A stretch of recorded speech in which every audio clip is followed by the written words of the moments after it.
Shalom. Giving all praise to Yahweh Shemel Shai B'Shem Rukakwadash. Shalom to the 144,000 and the rest of the elect out there. Shalom to you all. So, anyway, as you can see on the screen, this is a video, IUIC 1's entertainers, the Sam Kistenbaum interview. Okay, so this is, well, I'm at 1 hour and 18 minutes in. So I was listening to this about 1 minute, 19 minutes, 1 minute, 20 minutes. The interviewer asked Sam Kistenbaum asked about the order. So Bishop Nathaniel's going to go into the order, but the order is wrong because the order starts with the apostles and prophets. He doesn't mention that at all.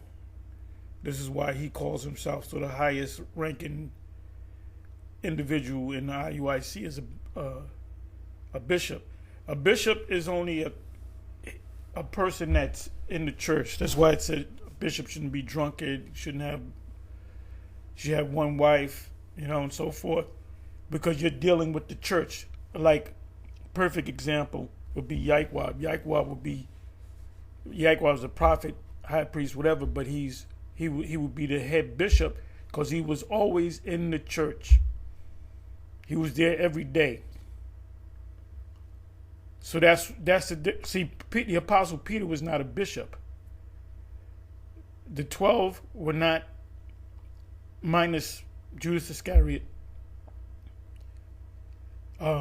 being replaced and put into his seat was it's in Acts, the first chapter, Matthias. They were apostles, and the apostle Paul became an apostle. He was not, for you people out there, the apostle Paul is not one of the 12. I don't know if the IUIC teaches that or whatever the case may be. I don't know if ISUPK teaches that, but the apostle Paul was not one of the 12. If anything, he would be considered number 13. He was right behind the apostles. And he even mentioned it, right behind the very chiefest of the apostles. I believe that's 2 Corinthians 11, if I'm not mistaken. We will find out. 2 Corinthians 11. Let's see if it's there.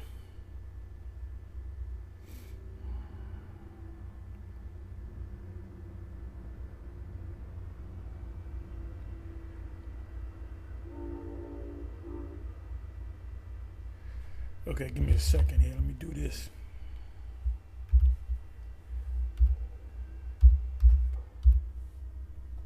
Okay, I do have it. It's in the 5th verse. Paul defends his apostleship. Would to the Most High he could bear with me a little in my folly, and indeed bear with me, for I am jealous over you with godly jealousy, meaning men that are at a leadership position, they're responsible for the ones that are under them. For I have espoused you to one husband, which is Yahweh Shai, that I may present you as a chaste virgin to Yahweh Shai, meaning in other words, the church in Corinth, he had to get on them because he was making them over to be a chaste virgin. Oh, and by the way, I'm glad I went to this precept. Now you have knuckleheads out here that let's go to Revelation 14 and it mentions about virgins, right? And they'll say, no, you got to be a man that never had sex with a woman. It's not talking about that, because you can't make somebody a virgin that's no longer a virgin. So a virgin just means to be cleansed. Let's go into these words, all right? It says, 2nd verse, for I am jealous over you with godly jealousy. I'll read it verbatim. For I have espoused you to one husband, which is Yahushua, that I may present you as a chaste virgin to the Messiah. Get you in order. Hey, look, if you're a man with long hair, you're not a part of that you're not a chaste virgin. You're not ready for Yahushua. You're not ready.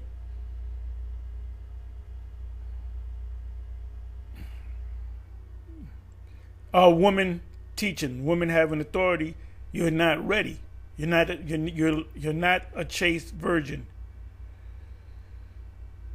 So Paul was getting these churches ready for Yahushua. Look up the word chaste.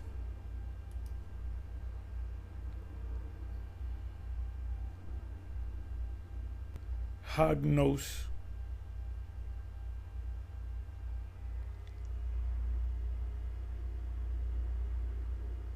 Exciting reverence, venerable, scared, pure. Right, to fear you, put fear in you. Pure from carnality, chaste, modest, pure from every fault, immaculate, clean. So when the Apostle Paul got on the men about having long hair, that was coming from Yahushua. Anything bound on earth is bound in heaven. Bound in heaven is bound on earth, vice versa. So when Paul made that statement, that was gospel. So if you got any Israelite group with men with long hair, dreadlocks, they got little different styles in their hair and so forth. They got cornrows and long ass hair. That's you're less than chaste. You're less than clean. You're not clean. Because it was Paul's job to present you to Yahushua. So one of the things that you had to do was cut your hair. A woman not supposed to be in positions of authority. As a matter of fact, if a woman has a question, she's to ask her husband at home.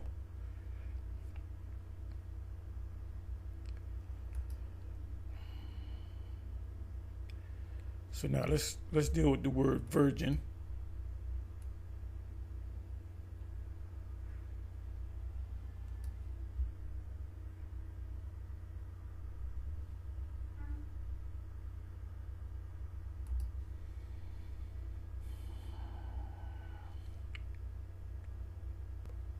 Parthenos,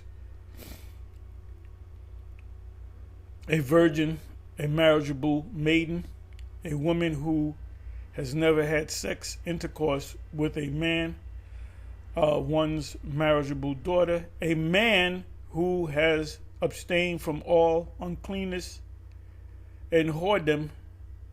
Uncleanness and whoredom is if you black conscious. If you mix the black conscious teachings with the what we teach, Christianity, Islam, whoredom, attendant on idolatry, and so has kept his chastity. One who has never had intercourse with a woman. Now that's ultimately what it means, but there's a spiritual virginity, which is also in Revelation chapter 14. Behold the virgin. The word there in the Greek is parthenos, but the word there should be, I think it's gane for a young woman or a woman.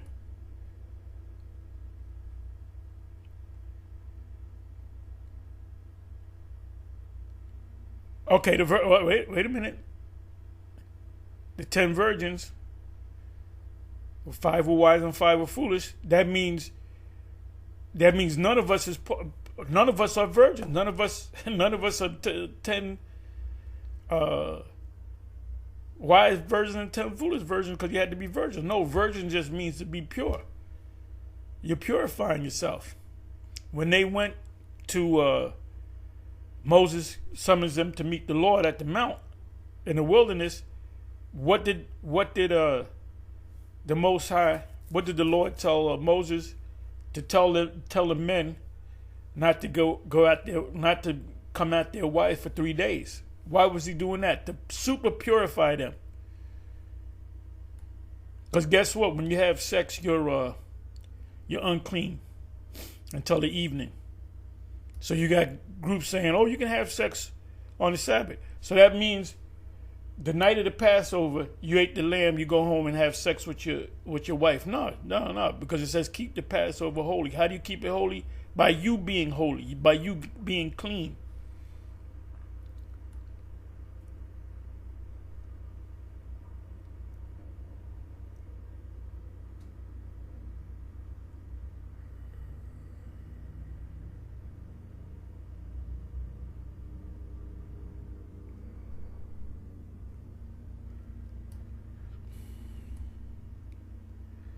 Okay, so this is what I wanted.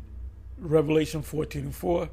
These are they which were not defiled with women. Now the woman represents other philosophies. If you was a part of a Christian church or whatever, black conscious, you got to come fully out of that, and you got to be. That's why I said being born again. That's why Yahushua told Nicodemus, you must be born again.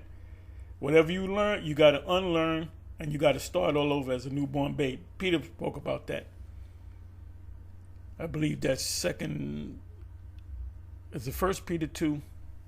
I'm not going to go look for it, but that ye may grow thereby, desiring the milk, the sincere milk.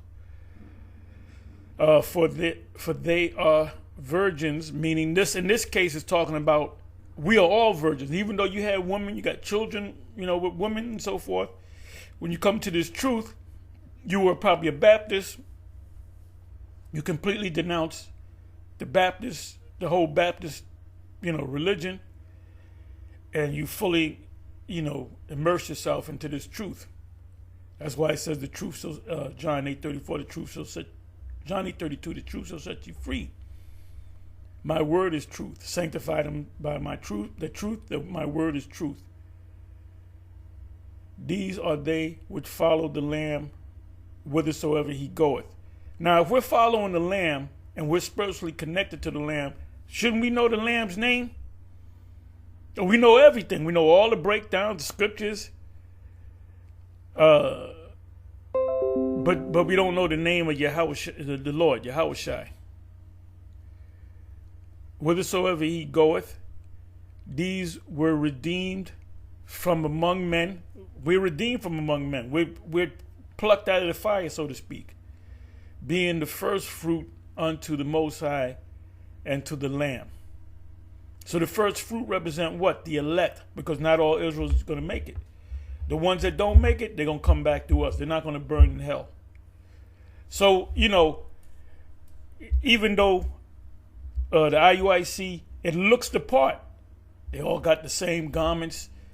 It's all, and that's what Jake gets attracted to. That's why preachers, pastors and preachers, they wear the, $3,000, $5,000 suit. They look the part.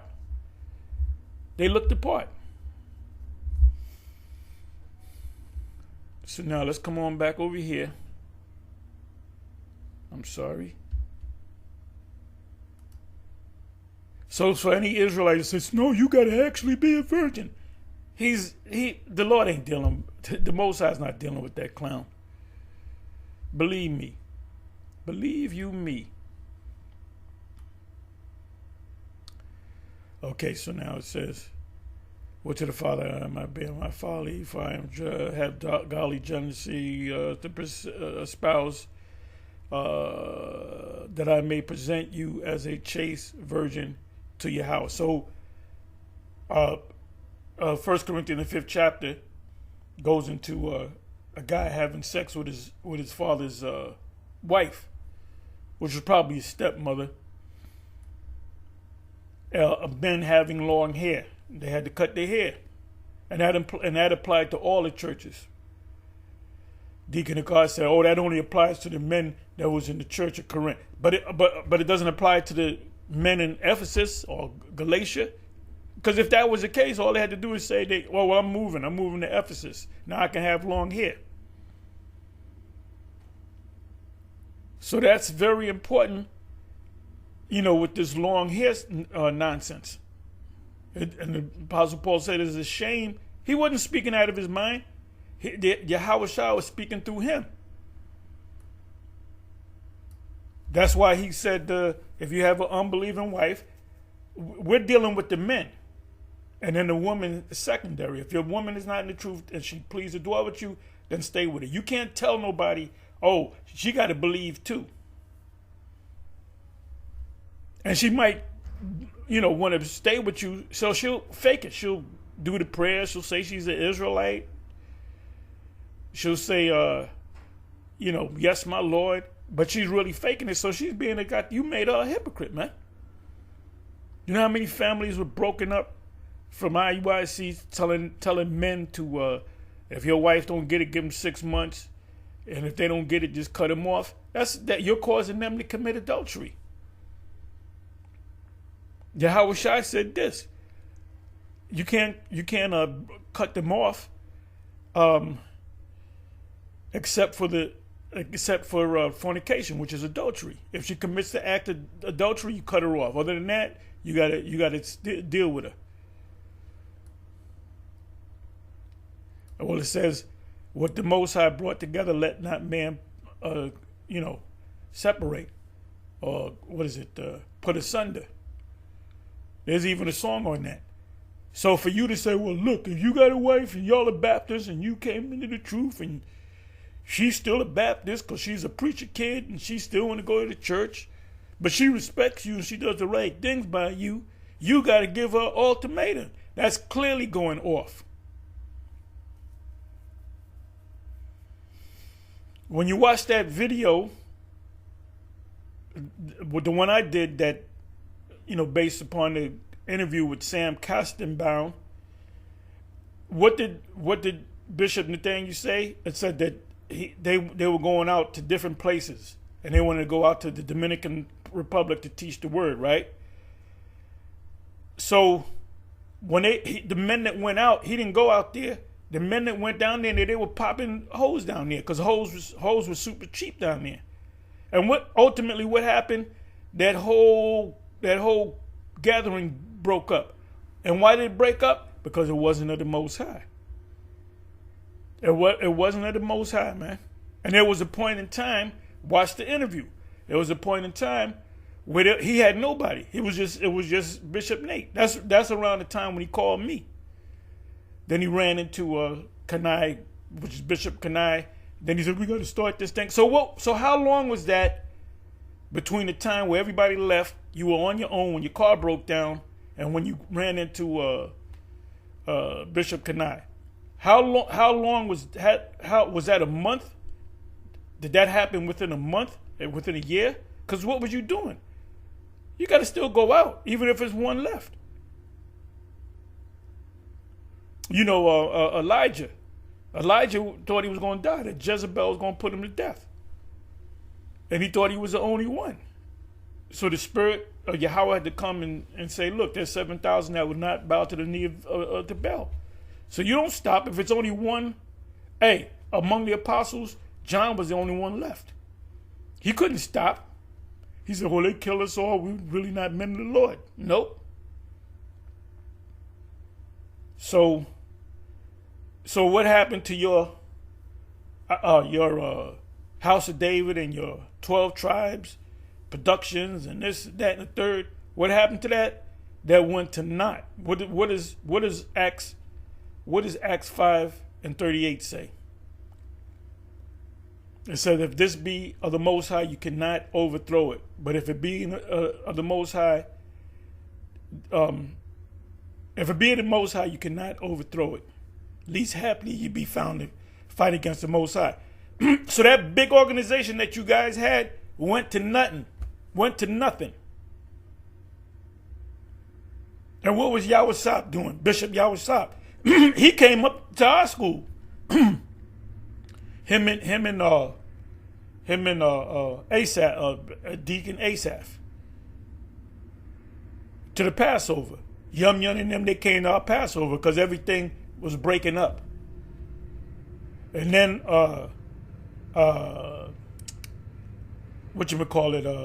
Yahweh Deacon Yahweh ran into you with the Cornelius. See, I'm going to prove to you, cause I'm ready, brother. That Cornelius is an Edomite.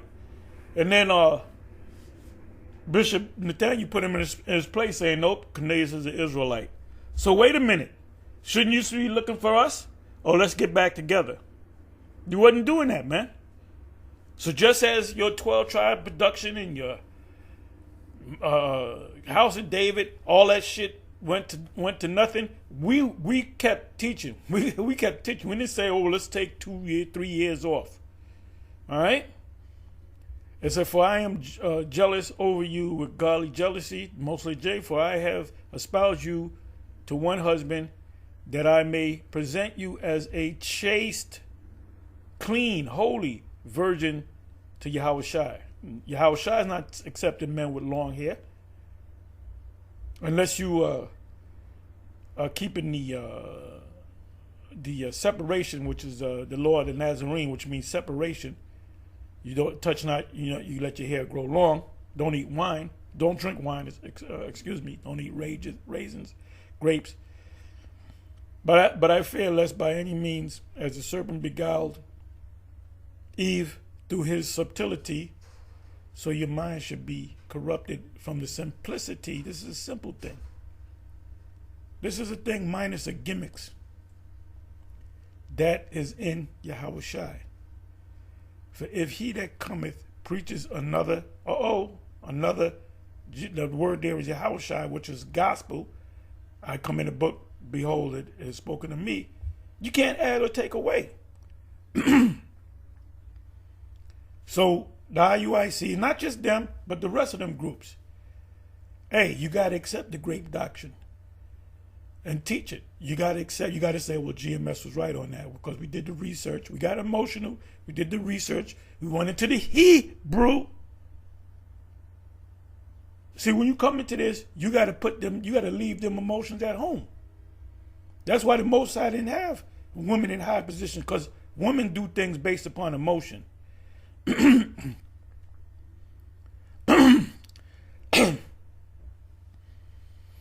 They do things based upon emotion.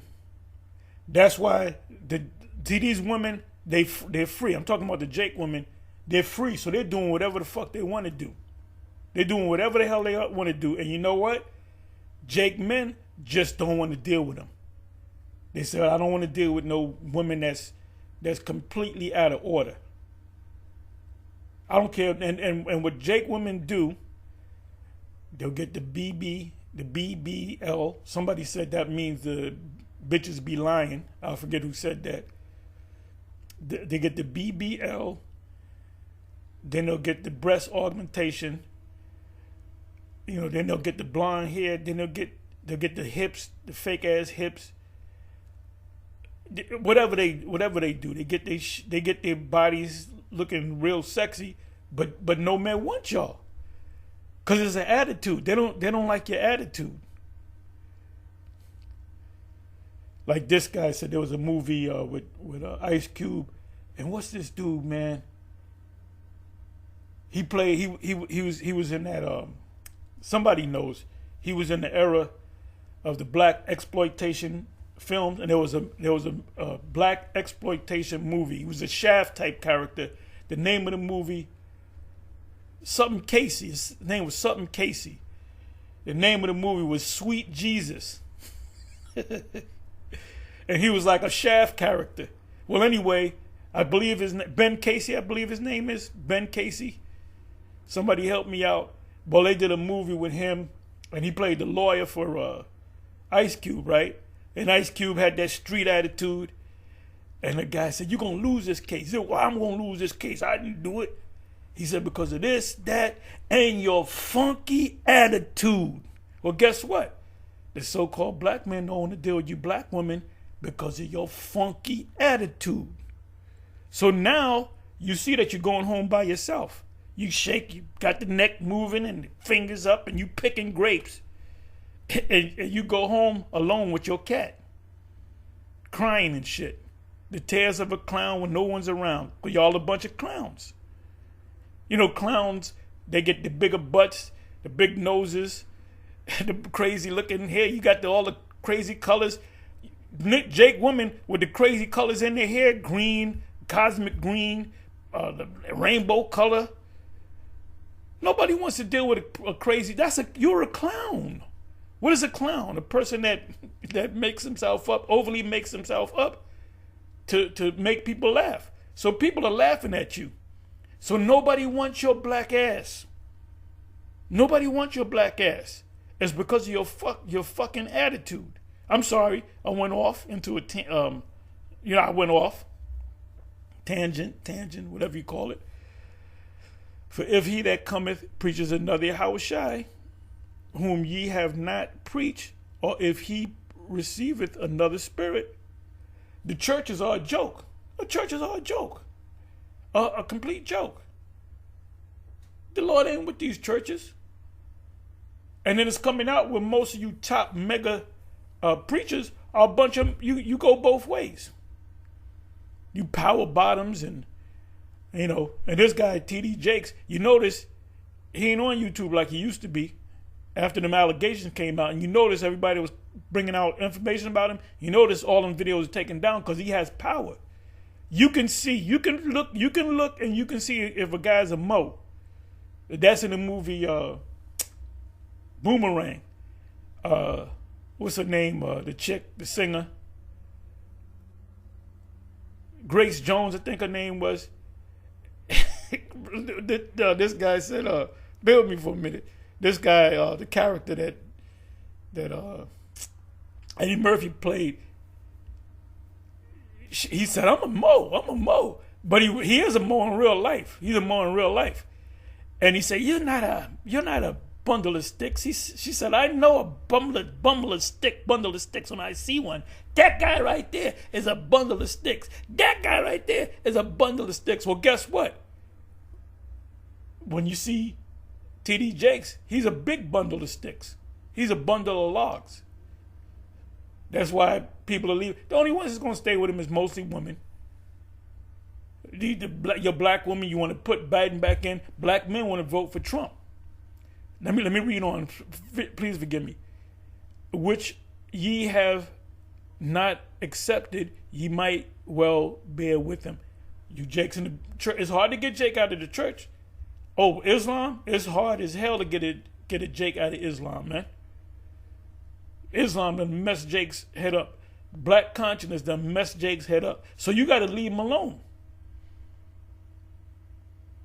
Okay, so this is what he says. For I suppose I was not a whit behind the very chiefest apostles. Who are the chiefest apostles? The 12. So he would be number 13. So he's not a part of the 12. All right. So I had to read this. So let me come back over here. So now I'm gonna show you that this guy's order is not even right. So let me mute this. With Europeans, with Caucasians, when we go to your jobs, or whatever it may be, we learn order. But when we come back home, we hate order. You understand? But order is very important for anything, whether it's a military, a school, anything. Even in the hospital, you have a ranking structure. A school system, you have ranking structure. Everything is based upon order. And that's what our people need to be taught. They must be taught order. Because what tends to happen is, if we all think we're equal, then what happens, the next young man goes, well, I'm just like you, and I should be the one running. Now, when he left the main, got to Mo's ear, Marshar's ear,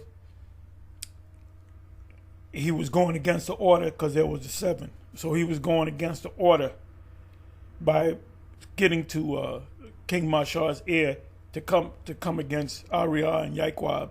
So that was completely out of order. And you are a part of it. You and the other 3 that you mentioned, Rahab and Yaasha, you were a part of it. You had your little own coup. And what happened? It went to nothing. Like I said, Acts 5 verse 38. So we know that your foundation, it looks good on the outside. The what you call it, the sepulchres, which are beautiful, the white, but on the inside of dead man bones. Yahushua was talking about y'all, man. That's why when the Cornelius thing came out, y'all wound up kicking us out. And now you teaching it. So the IUIC, that thing gonna break up too. So if there's, and that's my opinion. I mean, ultimately they're gonna be broken up, but the ones that's gonna stay with this thing, if there's any elect, and I believe there's elect, there are sincere brothers. There's brothers out. I watch IUIC.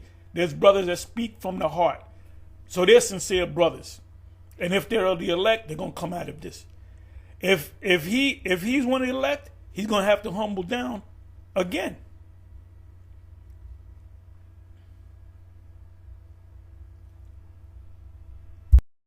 It's like when you read in the book of Kings, you had young men kill kings to sit in their seat of authority out of envy, jealousy, whatsoever, what it may be.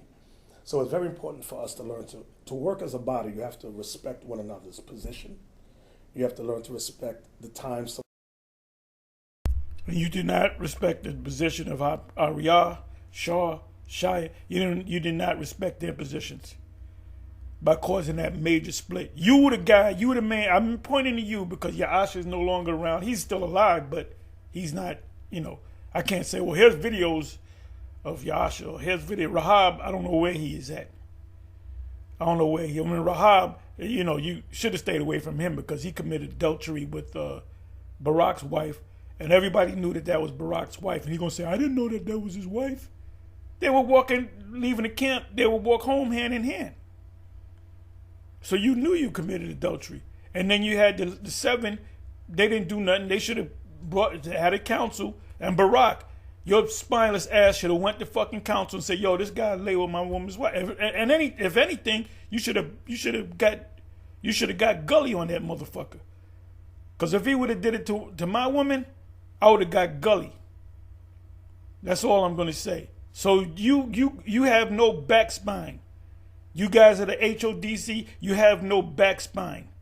When that shit was going on back there in the Canadian thing, you niggas wasn't saying a goddamn thing. I'm talking about Barak, I'm talking about Ben, I'm talking about Ash.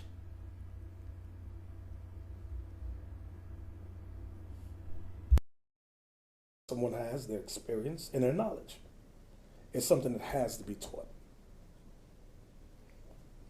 And this, right? I mean, I understand that in a general way. And about this whole interview, fuck a goddamn interview, man. I'm the New York Times. Going in there, fuck you. Give me $100,000 and I give you a 10-minute interview. That's when you get the money. That's when you get the fucking money. Fuck these crackers, man. We gotta tell them motherfucking thing. All we gotta do is tell them they're the devil and they're going into slavery, and that's it. So the interview could be 10 seconds long. Here's the interview. You're the devil, Edomites. You're going into captivity, and that's it. And then we're gonna destroy you.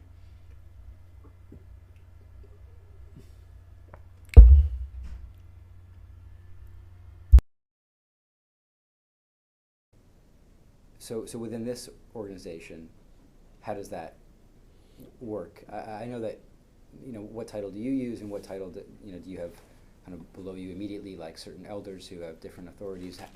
What is the kind of the organizational breakdown here? Well, when you read 1 Timothy, the 3rd chapter, verse 2 mentions bishop. When you jump down and get to verse 12, you read about deacons. So those are the two senior levels of hierarchy. When you read Deuteronomy 16, you read about captains and officers. You understand what I'm saying? Yeah. So it's right. So what the New Testament is speaking on is the same thing Moses said. Moses gave rank structures of captains, officers, things of that nature. It's the same thing in the New Testament. They just use Greek words. Bishop is Greek, deacon is Greek. It's one So he went off because he could have went to one of two scriptures. I'm going to go to one of them, which is 1 Corinthians 12. I can also go to Ephesians 4.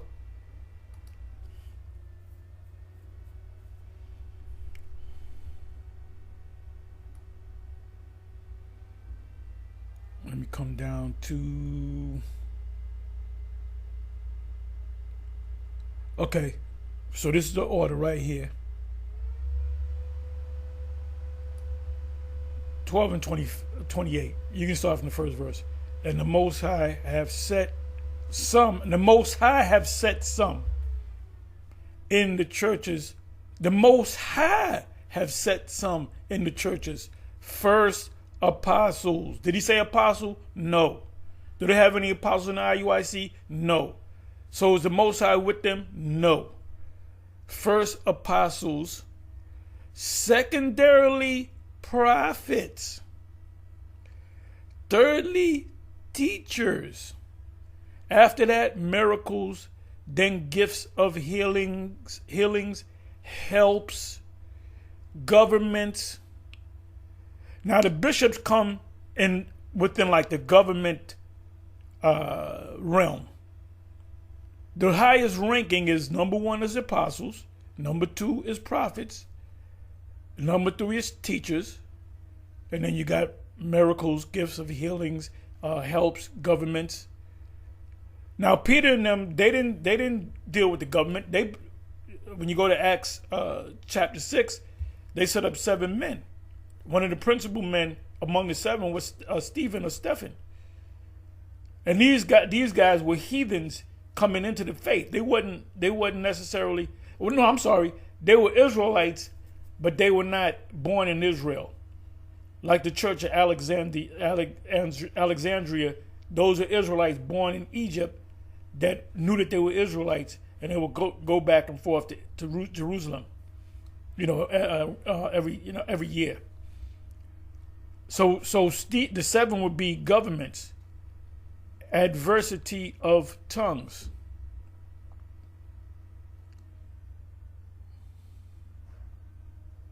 They said, are all apostles, are all prophets, are all teachers, all workers of miracles. All right? You got some brothers that can speak more than English. They can speak English and Spanish and maybe French. So you could do videos on that. So he didn't say that. He went to the wrong scriptures.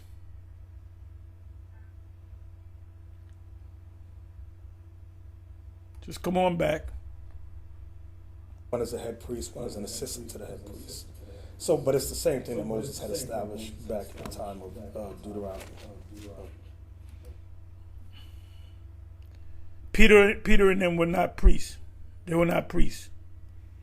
Okay? Okay. Y'all know what that is?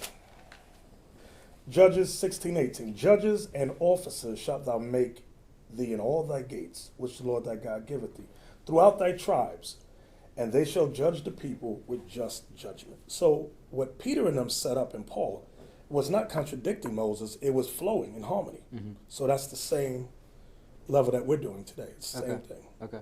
It has to be ranked, has to be structured. Okay. That way an organization can flow smoothly. Okay. So you're the bishop. Yes. Below you there are... Is me, Bishop Kanai, and below me we have 7 deacons. And then under them you have, I think we have 10 captains, something like that. I don't know off the top, but something like that. 10 captains. Then you have officers, you got a bunch of officers. A bunch of officers, like hundreds of officers? Yes. And like a dozen captains? 10 captains, a dozen captains? It might be a dozen. Uh-huh.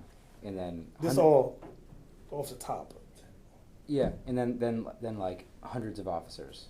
And here we're talking about in this country, or we're talking about, this is like the worldwide... Oh, that's just... Well, hold up. So what do officers do? This motherfucker's interrogating you, man. He ain't interviewing, he's interrogating you. What's the officership? How many men do you got? When do you guys meet? What's your address? What's your social security number, by the way? He's interrogating you. You damn fool. Their job is to oversee the men under them. Okay. Their job is to make sure, like after we have a class, they sit down and answer any questions that they may have. Okay. And counsel them whether or not their family life is in order, if they need help with anything, and anything that's too hard for them, they take it up the line of. Yeah, the counsel, you got Sakari with the marriage counsel. I believe you got to pay. If you need any counsel and you're part of this circle, you're gonna get counsel from someone that has the answers, and there's no price tag on that shit. Oh, the same thing with a name. You come into this truth, you know you're gonna get a name. We're gonna give you a name, and we're not gonna say, well, okay, that's gonna be $25 for a name. So let's listen on. Okay. And so the two bishops share equal kind of standing in this organization. Mm-hmm. So Well, I'm senior, then Kanai's second. Okay. Okay, just because in my thinking and in writing, I've always called you the head of this organization, but I didn't realize there was so a junior bishop. Junior? Well, he's a bishop. I don't call him junior bishop. But you call yourself senior bishop. I'm senior, yes. And he's just bishop. Yes.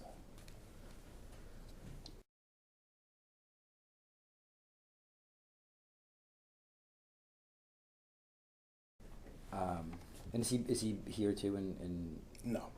New York? No. He's out in the Midwest. Okay. And then there are just members. Right? After officers. No, you There have soldiers. Soldiers. And how many soldiers are there? A bunch. I don't sit down and do number count, but there's I mean, you must have an estimate. couple of thousand. Yeah. Okay, you heard he said I don't sit down and do number counts, but when he does the marches, this is before the marches, he got 3,000 men standing, and that's counting the armies of Israel. Remember what happened to King David? He stood up to count the armies of Israel. We got 3,000 brothers. Why would you count the brothers? We got a bunch of brothers. How much? I don't know, about 1,000, 2,000, I don't know. So they counting, bro. And don't let me go to the scripture about King David counting Israel. And Joab told him, look, this shouldn't be. This shouldn't be. And the Most High punished him for that. I believe it was 85,000 Israelites were put to death by a death angel. So he going off again. Oh, we don't know. I don't got the number. He got the numbers now. We got 10,000 strong. That's counting Israel, man. I don't know how many people, GMS. I don't know how many more. There's people that call themselves GMS that we don't even know that these guys are GMS because it's a spiritual thing. It's a spiritual thing. We don't give you a membership card. Okay, you got to get a GMS membership. You might follow the spirit of what the camp GMS does. There's a brother makes a lot of great videos, the Friends of the Prophets. But guess what? He's a prophet because he's prophesying. Whether he call himself a prophet or not. He always says, I believe the men of GMS are the true men of the Most High. But he's not officially part of GMS, but he's spiritually part of GMS.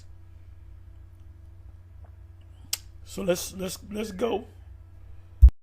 Like an estimate of total membership of the organization, because that would be useful. Because you I never do that. Because you don't want to, or I don't want to. It's useful for me to understand. Okay, you could put give me a number. About 4,000. Okay, put 4,000. Okay. I mean, is that just a throwaway number, or are you being straight with me about that? The scriptures speak about not counting Israel. That was what the Romans did, because they're a bunch of demons. They had what's called a census. Was it census or consensus? Census. Let me give you that. Let me give you that. I believe that's Luke 2, if I'm not mistaken. I'm almost positive.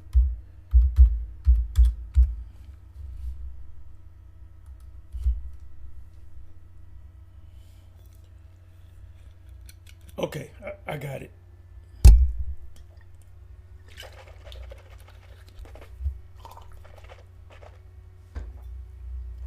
And it came to pass in those days that there went out a decree from Caesar Augustus that all the world should be taxed.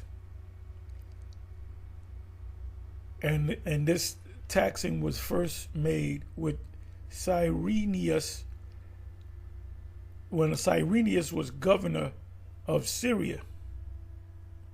And all went to be taxed, everyone into his own city. And Joseph also went up from Galilee out of the city of Nazareth into Judea, Yahweh, unto the city of David, which is called Bethlehem, because he was of the house and lineage of David, to be taxed with Mary, his espoused wife, being great with child. And so it was that while they were there, the days were accomplished that she should be delivered. And she brought forth her firstborn son and wrapped him in a swaddling clothes. So this was during the time of the census. The word there means census. Let me do this. Let me do this right here.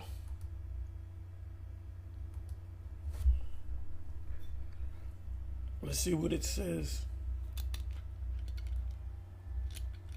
Okay, beautiful, beautiful, beautiful. There's an NLT. All that time, the Roman Emperor Augustus, which, by the way, Augustus is mentioned in Second Ezra 11 and Second Ezra 12 as the one that had a longer reign than any of them, not even to the half of his ruler, because he ruled for over 40 years. Some scholars say 41, some say 43, 44. It says at that time, the Roman Emperor Augustus decreed that a census should be taken. Census. See? They do this here. They do every 10 years, they do a census. And really it's to tax you, to know how to tax you. Should be taken throughout the Roman Empire. See, it said tax in the King James, in the NLT it says census. This was the first census or tax taken, or tribute taken, when Quirinius was governor of Syria. All returned to their own ancestral towns to register for this census.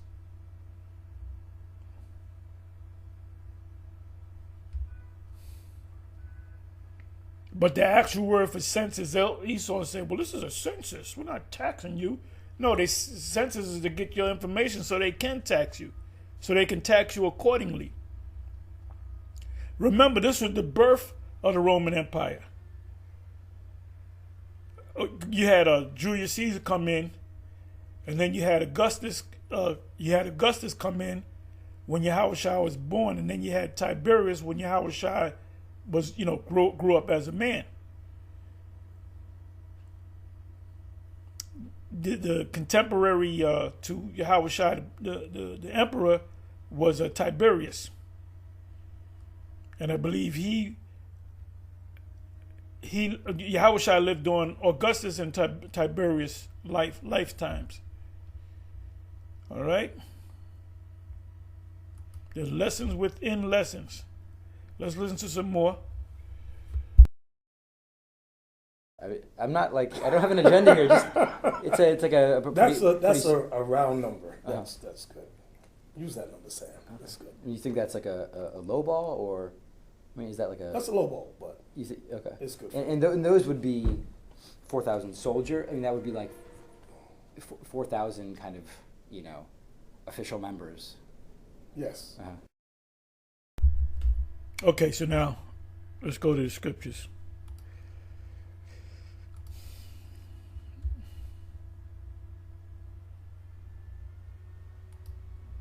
Bear with me for a minute.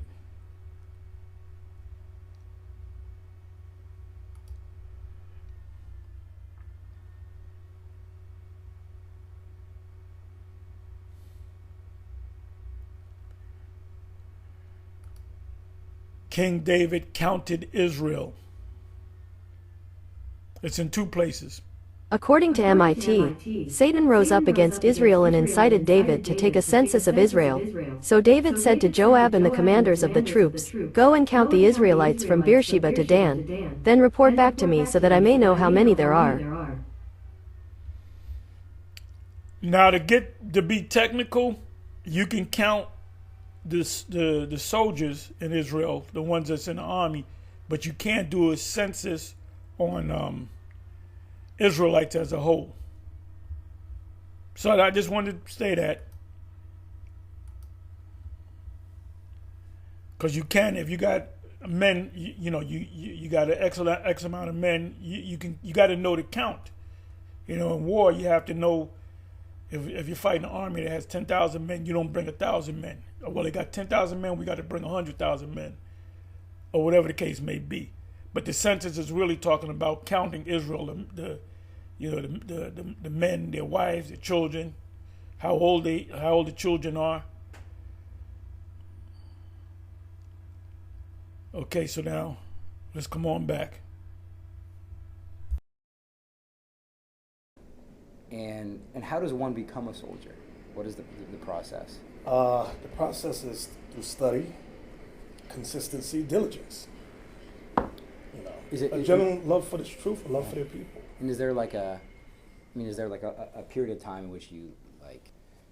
Yeah, 6 months. You announce like I want to be part of IUIC. How do I Well, as a member, they come in, and anywhere from 3 months to 6 months to a year, they'll be members. And then once the men decide they want to get more serious, because when you say you want to be a soldier, then you're under orders. If we say we need you to go here and do this, then you have to go here and do this.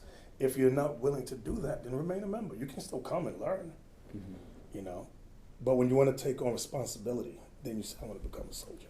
Okay, so you could have congregants or worshipers or kind of community members, right, who are not soldiers. Correct. Who could come every week. Yep. And learn. If you have, maybe not if you have ceremonies, like, in order to, what are the benefits to, what can a soldier do that a community member can't do in terms of like? Travel with us, hold camp, go to camp, things of that nature. So camp being? When we go on the street and teach. Okay. You call that holding camp? Yeah, that's what it's called. Okay. But in terms of like, I know you do, big Passover. It can come to Passover, yeah. Because remember the law says 3 times in a year all your males must come. So all the men have to come. Okay. And so I want to talk a little bit about, that's all really useful in those specifics. Are you going to remember? Because I'm looking at your notes. See, if in class, if I saw you taking notes like this, I would have to yell at you. This is horrible. But hopefully you have a good mind and you can remember these things. Yeah, I got my technique. This is really helpful, and the kind of specifics you've given me about structure and things like that are useful. I want to talk a bit about the international outreach, because I think this is also, it seems to me to be unique. I don't know if lots of other camps do that type. They of... try. Other camps they try. And so when did you start doing that kind of work, of going overseas to do outreach? When was the first time? I don't remember. I would say 2012. Where do we go? Somewhere overseas. Was it Jamaica? Somewhere in the Caribbean first. Yeah. Somewhere there. That's where we started. Okay, in 2012. Yeah, around there. But it's gonna get bigger, and the reason being is the diaspora of our people, and I'm sure you're familiar with Sam. The slave trade was not just in America. Mm-hmm. Where was it at? Tell me. You tell me. No, you tell me. I need to know that I'm dealing with somebody that has some sense. The slave trade, the different places the slaves were taken to. I mean, all over the Americas. Okay, that's it. Parts of Europe. We're talking about the transatlantic slave And trade. sub-Sahara. Uh-huh. And probably to other like colonial areas too, I'd imagine. When you say colonial areas, like what? What is it about? Probably like, yeah, I don't know. Teach me. You do know. You do know. Even Iraq, you have Afro-Iraqis where Sure. slaves were taken Sure. to. Even in parts of India where you have the Sikh. That's why they got these. The IUIC is trying to be all over the place, and humanly impossible to contact every Israelite out there. Humanly impossible. You don't have it. If you had 1 million soldiers and you scattered them throughout the whole world, you could not reach, what is it, the consensus is, the population of the planet has to be 8+ billion. We're talking billions. So there's no way, and it's humanly impossible. If you have 100 million IUIC members, you cannot reach all those people, because the job is to reach the elect. Now, I got a question for the IUIC. There's billions of Israelites that you're not going to reach. So are they going to, when the ships come and we get delivered and go to the kingdom, are they going to go to hell? Because they don't know nothing about being Israelite. They're on some mountains, Mount Kilimanjaro or whatever the hell they are. So, that thing about if you don't know the truth, you're going to burn in hell forever is a Roman Catholic doctrine. So further shows you that there's no foundation with the IUIC teaching a Roman Catholic doctrine, because that's exactly what that is. It's a Roman Catholic doctrine. And what are you going to tell these people when the micro C hit comes? Because you don't have to get to 2 billion, 3 billion Israelites and tell them not to take it, because it's going to be a worldwide thing. So, let's show you that there's no foundation. They look good. They look good from the outside, but inside is dead men's bones.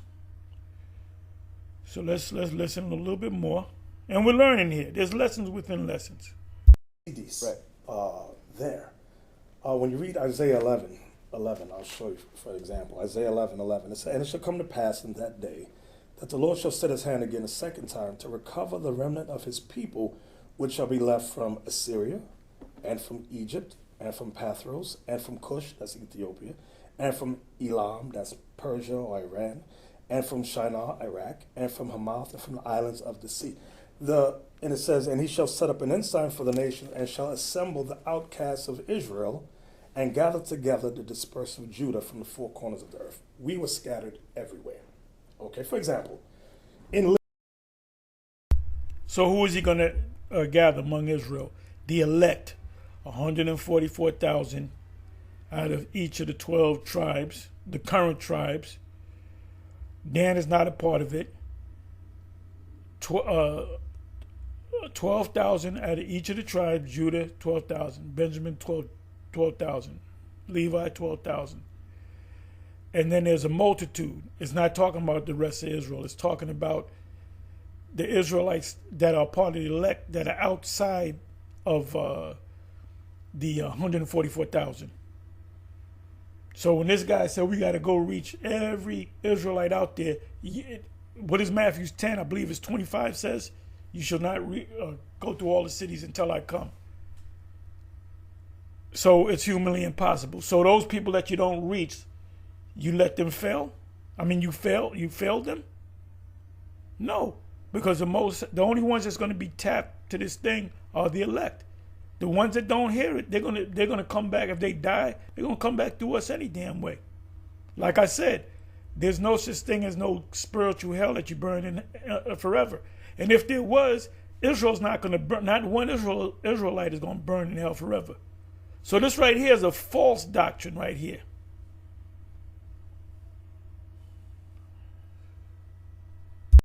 Libya, to this day, do you realize that they are selling black people on slave markets for $200 in Libya to this day?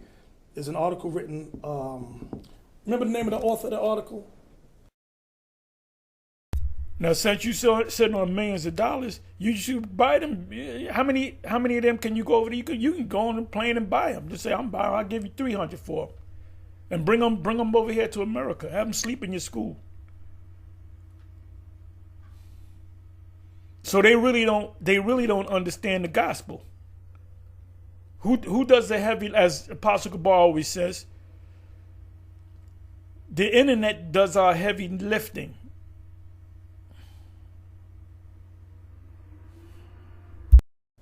In case you want to research it, Sam, in case I don't believe this guy. I don't know what he's saying. I'm not making it up. I don't think you're making things up. I'm not,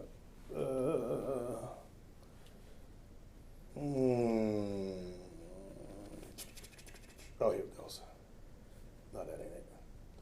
I'll find it in a second. But anyway, the point being is that even in Yemen, they have slavery in Yemen to this day. Saudi Arabia has slaves to this day. And the International Court of Justice speaks nothing on it.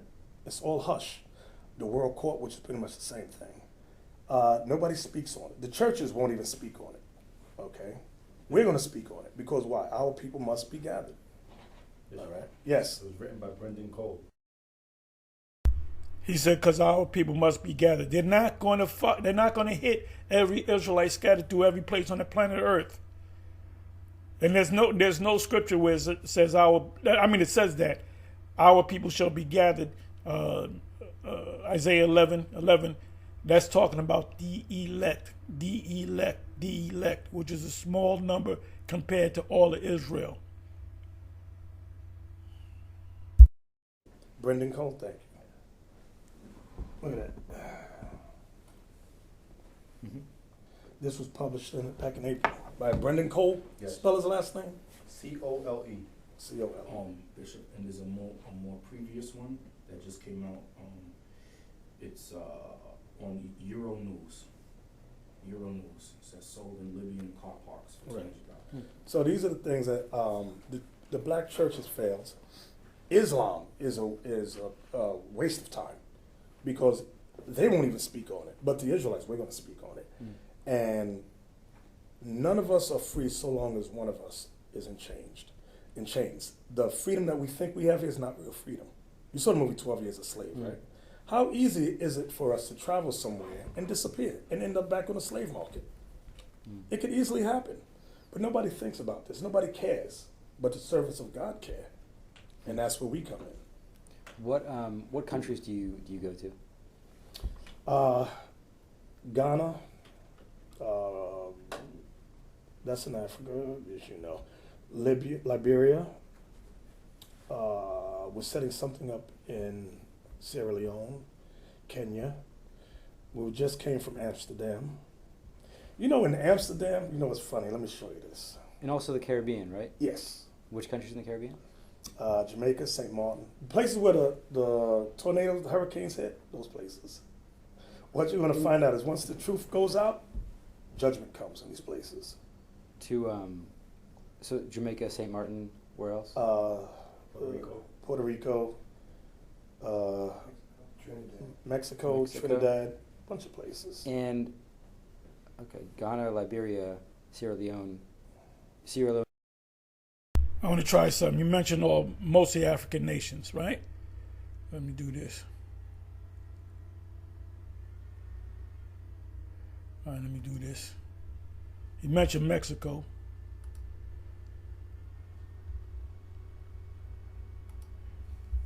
UIC, Mexico.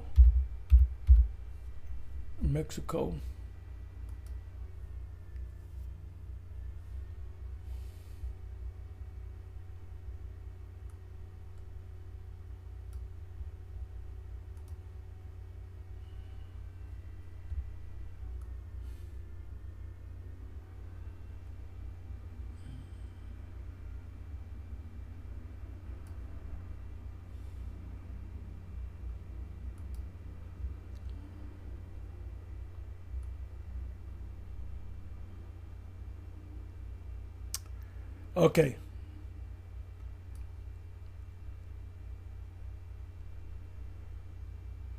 Okay, this is in Spanish. As you can see, 5 days ago, 106 views.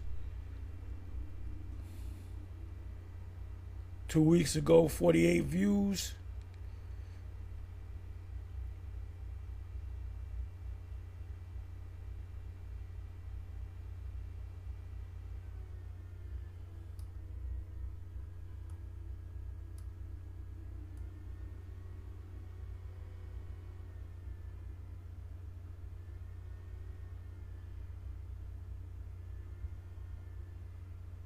We're going back 2 years. Look at that. Ain't nothing panning out.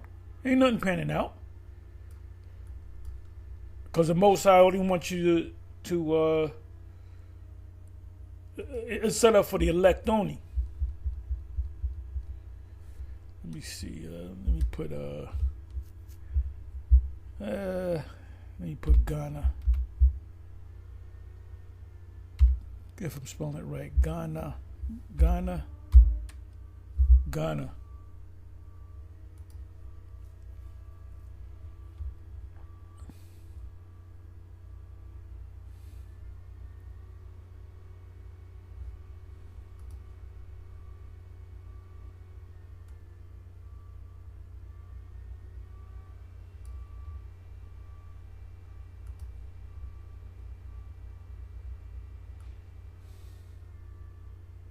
See, the place where deliverance is going to come is out of America, the elect that's in America.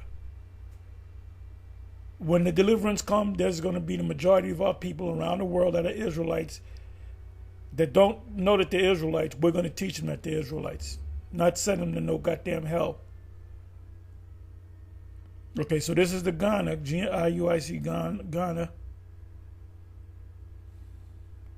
Put videos 4 days ago, 66 hits.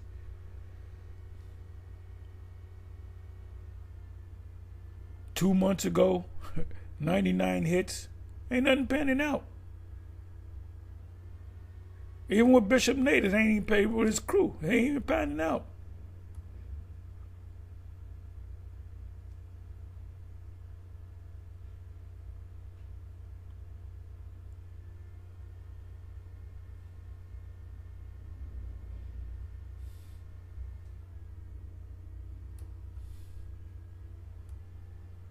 And there's millions of people in Ghana. I don't know the exact count.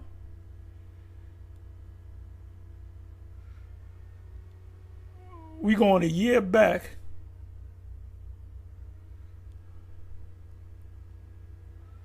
This is over a year ago. There ain't nothing panning out.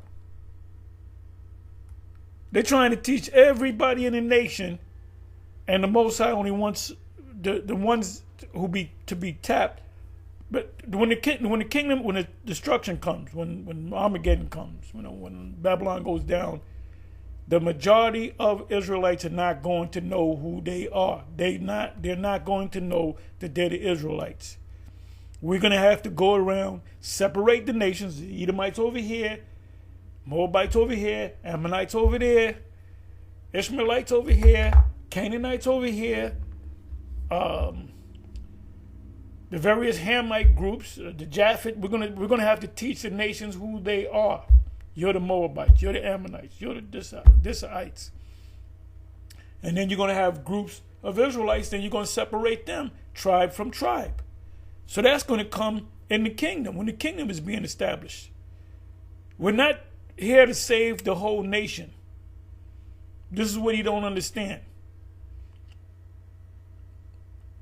Bishop Nathaniel doesn't know what he's involved in.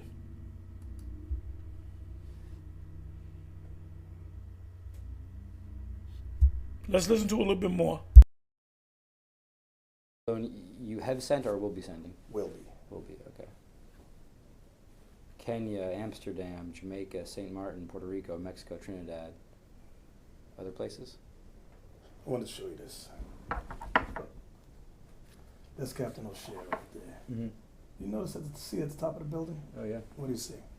I mean, it's like a blackface figurine. He said a black face. Right? Yeah.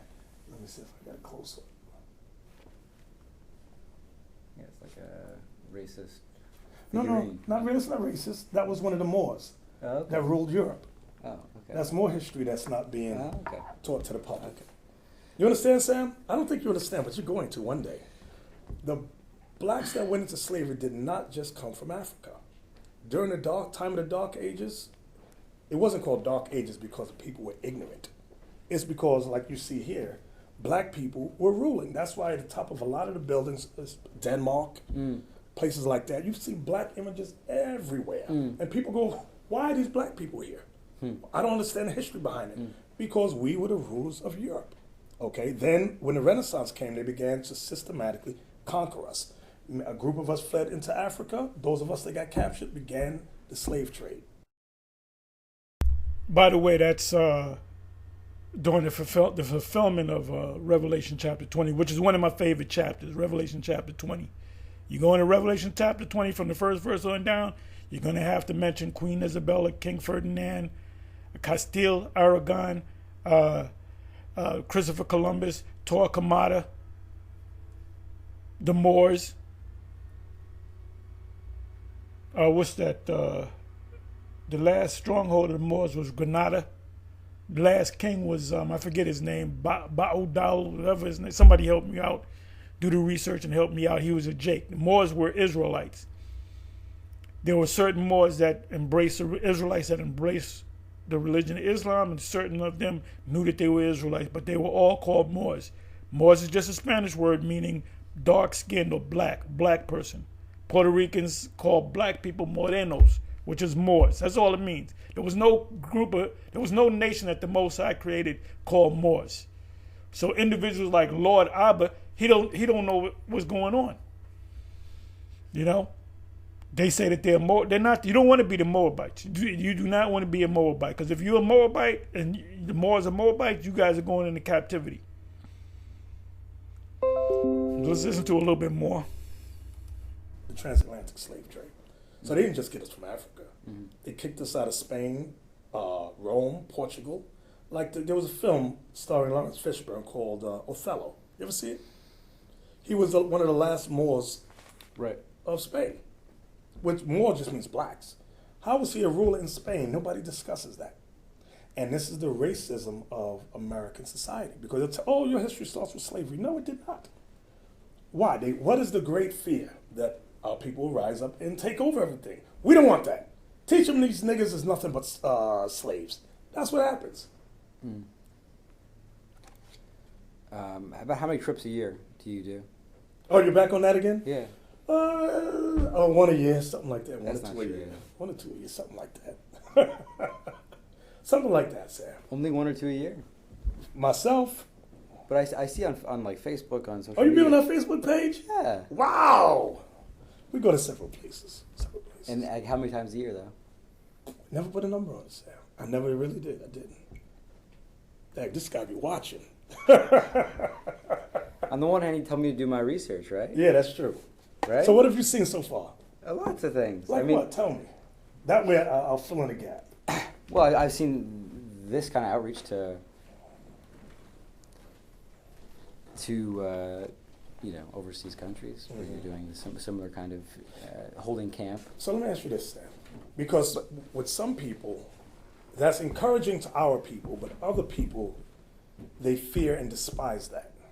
Yeah, I mean, I don't fear, despise, or celebrate. I'm just asking, like, how it works. So you're unobjective. You're bipartisan. I'm just trying to figure out how many times you go, and there's no agenda here. Several times. I never really put a number on how often we travel. You agreed to sit down with me, and I'm not, like, here to be adversarial with you. Okay. I understand that, Sam. I mean, the conditions are not, like, so enticing, you know? I mean, you know? You know. I know. You said them. Yes, I said them. Yes. Thank you. So I mean, I hope by agreeing to these conditions that you'll be open. Let's say 7 times. Seven times a year. Yes. And you've been doing those since 2012. Yes. And those are the countries. There aren't other countries. Did I miss any? Not yet. Okay. But soon Egypt, Libya, Mauritania, Eritrea, Iraq. Well. Lord's will. Depending on what the conditions of those countries are, we will go. And what is it like to hold camp in I mean, this is a whole. It's a pretty wide range you've given me here. But like, what are the kind of unique challenges to holding camp in a country? I mean, do you find that, or are there benefits? Like for example, here, people might have some association already with Israelites and be like more adversarial or like upset about seeing you in Brooklyn or Texas or wherever. Yes. In America, black people and Latin people here, we suffer more so from Stockholm syndrome. So we love to assimilate. So when the truth of the Bible comes out, there's more of a apprehension to accepting it, opposed to places like a Haiti or Jamaica, where they're not that assimilated into European culture too much. They're more willing to hear what's going on, what the Bible has to say. You understand? Like in Brussels also, there's a great mixture of black and white, European and non-European. So they're more apprehensive, like, I'm not sure about that. You understand? Why? Because like one of the churches we went to, we visited, they allowed us to teach for 4 hours. And there was an Edomite woman there, and she paid half their rent. So they were more apprehensive to receiving it out of love for her, more so than love for what the Bible says. You understand? Mm-hmm. And where are countries where people are more receptive? You said in Haiti, for example, or Haiti, Jamaica, Trinidad, places like that. Uh-huh. And were you able to kind of set up officers or camps in those places? Mm-hmm. And is that the kind of the aim when you visit countries, is like to establish a camp or a I guess the goal, overall, right, is to awaken and gather. Yes, let me read this to you. Ezekiel 11:16. Therefore say, thus saith the Lord God, although I have cast them far off among the heathen, and although I have scattered them among the countries, yet will I be to them as a little sanctuary in the country where they shall come. So in all these countries, our goal is to set up sanctuaries. This is one sanctuary here. Our goal is to set up sanctuaries all across. And these sanctuaries are meant to teach, uplift our people. And not just that, make them the backbone and the vanguards for the truth and help those in need amongst our people. Mm-hmm. Because so little is done. Like, example, Haiti, the earthquake. What was that earthquake called? In Haiti, destroyed the whole Port-au-Prince. It didn't have a name, just a regular earthquake. You men want to destroy most Port-au-Prince. Who went over there? You had a lot of Europeans, particularly Bill and Hillary Clinton, right? They raised billions of dollars. What did they do with the billions of dollars? They built a park and 3 houses. Think about it, Sam. You raise $1 billion for the people, the earthquake victims, and all you built is a park and 3 houses. Where's the rest of the money? You understand? So nothing is still rape, rob, and steal the resources. Hillary Clinton even put her brother over the mining in Haiti. When we went there, the people are still impoverished. And this is years later. Nothing's been done. You have the Chinese are there building roads, the Dutch are there building roads, and the people are destitute. So nothing's being done. So it's up to us to help us. You understand? And that can be taken as a good thing if you have a good frame of mind, or it can be taken as something evil if you're the devil in your mind. Okay? Because black people organizing themselves and helping themselves, some people see it as the most evil thing, like the SPLC, they see that as evil. That is not to be done. Why? You're not helping us. Our people are destitute, And where's the hurricane just hit Houston? Harvey, in Houston. One of the congregants lost everything. We had to gather our funds together. Sorry, one of the what? Congregants, one of the members. Lost everything, home, everything. We had to come together and help them. Get them a place to stay, clothes, food. This is what we have to do. Mm-hmm. And it's always, the opposition comes from assimilated blacks and the SPLC. Have you successfully set up camps in most of the countries that you visited? Yes. And do you call them camps or sanctuary? Is there a difference between a sanctuary and a camp? Sanctuary is a place where you Okay. house. The camp is out on the street. Okay. Okay. And so a sanctuary would you could also call a congregation or a... Yes. You could call it a school, a temple, Okay. a synagogue, church, whatever name you want. Okay. You use those, all those words? Well, I like the word sanctuary since that's the word Okay. the Bible uses. I Okay. like that. Okay. And so do you also set up officers or can there be a sanctuary with only? Let me jump. It's getting a little boring. Came out right. To me, it seems like a pretty big kind of pop culture moment for the Israelite world, when you have the largest, one of the biggest pop stars, right, putting this doctrine out on the album. What was your kind of immediate reaction when someone brought this to you? Did you know who Kendrick was? Did you know that this line, these like snippets were going to be there? How did you feel when you heard that? Well, I didn't know Kendrick Lamar. I still don't know Kendrick Lamar. I don't listen to rap music. But it was told to me that he did a song mentioning Israelites, and that his cousin was Brother Karnai in Jacksonville. So that came to my I listened to the. Okay, this Brother Karnai, which was the cousin of Kendrick Lamar, he fell out. From what I understand, well, he's from Jacksonville, so he kind of pulled him in. But these, as you know, in GMS, these celebrities, they're not going to come into this thing. They might know. You might tell them Galatians 2, Apostle Paul. Matter of fact, I'll go to that. Matter of fact, I'll leave it in NLT. Galatians 2.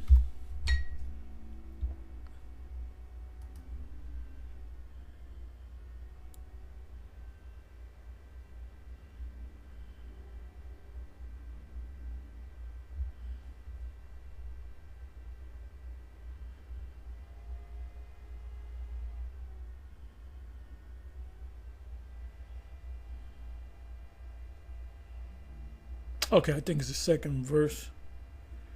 I went there because the Most High revealed to me that I should go. While I was there, I met privately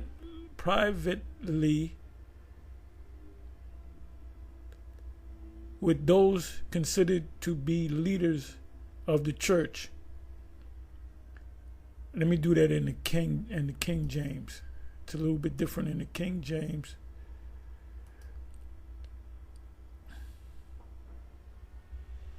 I went up by revelation and communicated unto them that gospel which I preached on the Gentiles, but privately to them which were of reputation, lest by any means I should run or had run in vain. Now I want to go to the word privately.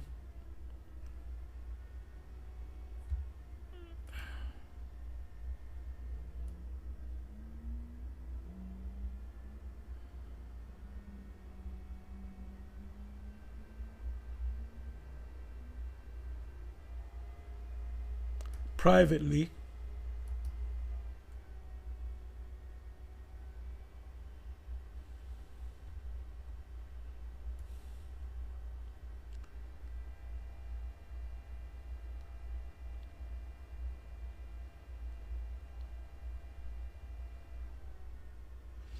anyway, when you deal with celebrities, right,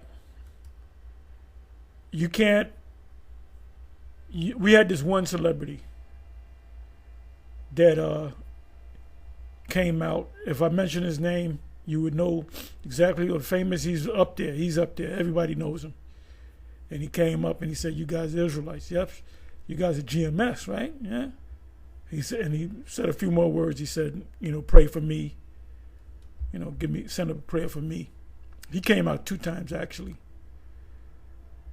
But if you're gonna meet a top Jake out there, if they're in this camp, you make sure that they don't show their face, you don't hear their voice, because they're going to lose their position unless they want to lose their position, if they want to fully come in. But you have people in high positions among Jake in this world that can't be in this. And what they did with Kendrick Lamar, he was convinced he's an Israelite. "Don't call me black no more. I'm an Israelite." You can still listen to that song, that cut. But he's no longer is in Israel. He's just a regular Jake back there because they pulled him. I wasn't there, but they most likely pulled him to the side and said, "Well, you can't be saying this Israelite stuff.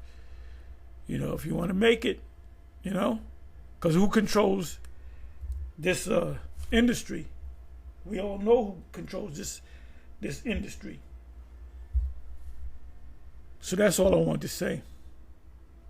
So what ultimately Kendrick Lamar was a part of it through his brother, to his cousin, Duckworth, I think his slave name was, but I believe he became disenchanted too. The song, so well, that's interesting. And I did remember thinking that God does move in mysterious ways, which is a common church saying. And what I mean by that is that for years, the media has been trying to hide the truth of the Israelites as if we don't exist. So now one of the largest rappers in the world just happened to mention Israel. And that, I know the Most High did that. I remember some time ago, a young lady on BET, it was the BET Awards, where there was an intermission, and a young girl came out and did a poem about Israelites, and that also got attention. So no matter what the media, when I say media, I mean mainstream, okay? They try to block this truth from the ears of our people. The fear is they'll repent and change their lives.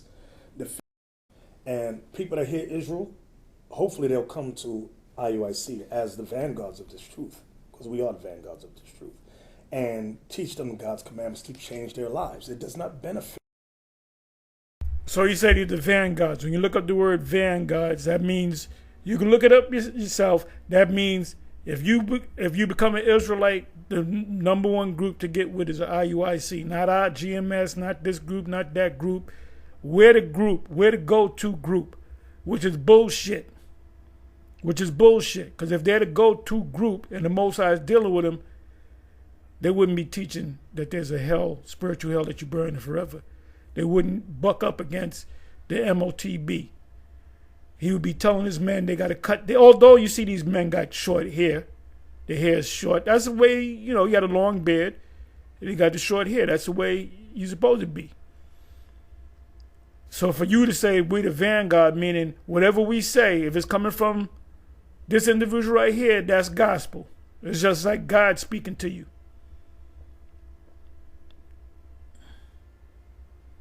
So they're gonna have to go. They're gonna be looking at him. They're gonna ask a lot of questions. There's gonna be a big shaking in the IUIC when they make that, micro C hip mandatory.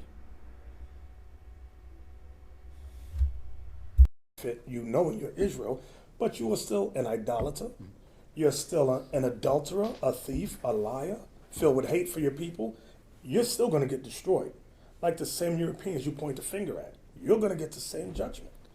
Did you kind of immediately reach out to Karnai, or did someone say, someone put on the song, they said, "Oh, this is one of our members," and did you kind of immediately reach out to them? Did you know that it was going to be on the record before? No, I didn't know. Did anybody in IUIC know? No. That was a surprise to a lot of us, Did you wish that you had known?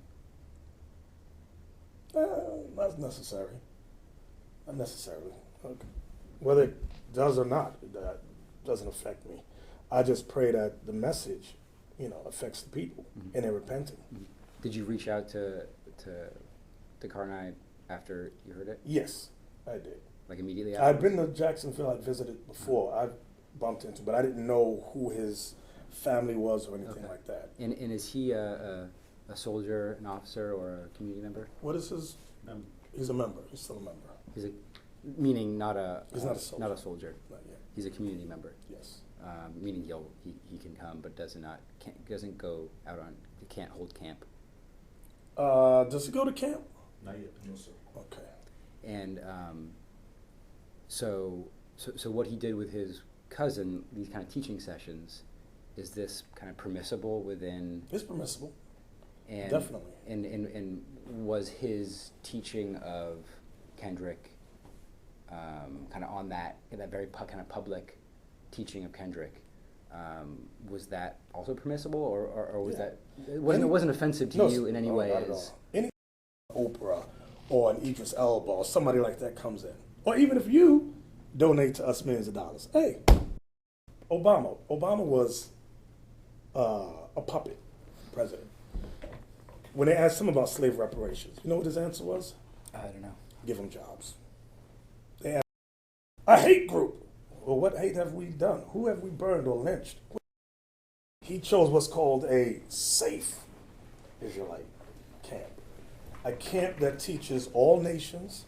Israel God you're talking about. Yes, all nations. Everybody can come in. It's more Christianized. That's safe. In character in her, I mean, she's. I believe, I could be wrong, I believe they did 2 interviews with this guy. This might be the second interview.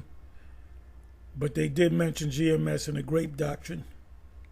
But I believe he's taught right about here, 1:59 or 2 minutes, 2 hours in, they bring up GOCC, I believe. So let's go ahead and listen. She's introduced, a lot of, different type of spiritual material to her audience over the years. Right. I don't know. I mean, I'd be interested to see that hypothetical. I'd be interested to write about it when it happens. I'll tell you, her career would end. A network would go. They would pull out. Right. They would pull out. You know that too, Sam. You know that. No, Oh, yes, you do. No. I know you do. I mean, I don't know. Well, it hasn't happened. I don't know. I can't foresee like that. Is What's that? Stoudemire name? Amari Stoudemire. Amari Stoudemire, whatever. I can't pronounce his name. I've written about him too. He has been following IUIC and all that, liking our picture, all of that. But he knows that if he says, I'm with this group, his career will be over. So what did he do? He chose what's called a safe Israelite camp. A camp that teaches all nations. Israel God you're talking about. Yes, all nations. Everybody can come in. It's more Christianized. That's safe. We're not safe. Do you have a contact with Amari? Personally, no. But we have, brothers have posted things, sent them things, things of that nature. I've reached out to him. And he has kind of responded? He's responded like, I like this, I like that. You mean like actually writing, I like this? Like, when you hit the like liking something. like okay. that. So, Yeah. so just on social media, Yes, liking that's posts. on social media. And there's a lot of stars who are aware of it. But no one never asked the question, how come they've never been on a mainstream interview on News One, CBS, NBC? Never. Like we don't exist, and that's the media's Right. problem. And why do you think that, that Kendrick made this? You're saying it's like a really, really risky choice. What do you think moved? You have a sense of what moved Kendrick to do that? To do what? I mean, maybe not directly to identify, but to include this teaching on his. I think he did that for the truth's sake. Once Karnai showed him in scripture, and it's undeniable. You cannot read the curses and say, oh, that fit Jewish people in Israel. Really? Well, when did they have yokes of iron on their neck? When did they go in slavery on ships? I want to read this history. When? When were their families, when were their nationalities destroyed like that? All those curses fit us. So the media understands that. Once it comes out, you can't undo what's done. And that is the fear of waking up the lost sheep of Israel. That is the fear. Mm-hmm. Do you believe that? Is Karnai still a member of the IUIC? Yes. He's currently a member, a community member still, not an officer, Yes. but a community member. Mm-hmm. I spoke to him 3 days ago. Okay, what did you guys talk about? So how's it going? About the hurricane. That was Jacksonville got hit. Uh-huh. I asked him, was everyone okay? Was he all right? He said, yeah, everybody's good. Okay. So I just all right. Is he in a position of leadership in the camp? In the No. sanctuary? All of them in Jacksonville are young men. Uh-huh. They're all young, like soldiers, colonized under them. Mm-hmm. So, but nobody has reached officer or captain or anything like that. Mm-hmm.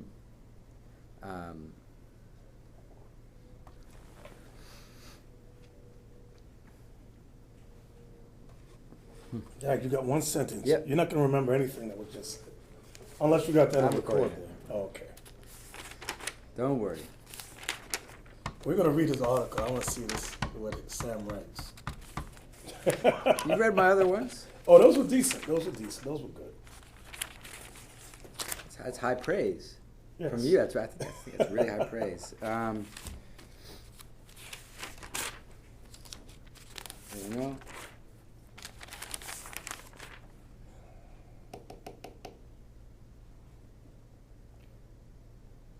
Is the this hurricane, is this